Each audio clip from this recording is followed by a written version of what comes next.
At the ongoing United Nations General Assembly in New York, leaders from various countries and the United Nations itself lavished praise on India's contribution and commitment to development projects and international cooperation.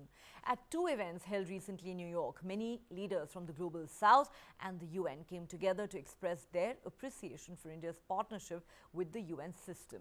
They hailed India as a voice for their aspirations and a reliable source of assistance. Jamaica, for instance, discovered during the COVID-19 pandemic that India could be relied upon, while Samoa deeply appreciated India's consistent development assistance over the years, including collaborative projects with the UN system.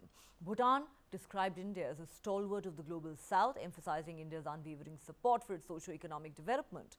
Dominica praised India's G20 presidency and expressed eternal gratitude for India's friendship extended to small island developing states. These sentiments echoed throughout the event, with many nations highlighting India's pivotal role in the Global South. India's commitment to the Global South was further evident as Mauritius pointed out its inclusion as a guest country at the G20 summit. India was keen on taking the Global South along in its journey to the decision-making table. St. Lucia acknowledged India's decades-long championing of the Global South, lauding Delhi as a trustworthy and dependable leader. Guyana highlighted India's continuous efforts to uplift the Global South at every stage of its development. India has offered tools and support to bring the Global South to the forefront. The UN General Assembly President himself recognized India's unparalleled role in the mission for a better world. He described India's G20 presidency as a historic milestone symbolizing solidarity across the Global South.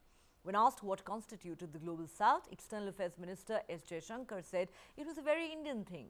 There's a shared sense of history among the countries, a majority of which have been colonized in the past. Most are geographically and physically in the South, though not all countries of the South are a part of this bloc, and it depicts a certain mindset, a certain solidarity, a certain community. If you're a part of the Global South, you know it, said Dr. Jaishankar, India's External Affairs Minister. These events in New York have shed light on India's significant role in championing the Global South's causes, addressing issues such as sustainable development, climate financing and food and fuel crises. India's partnership with the UN system and its commitment to development projects have been widely praised. As the global community calls for reform in global multilateral institutions, India remains a trusted collaborator and leader for the most vulnerable nations in the international system.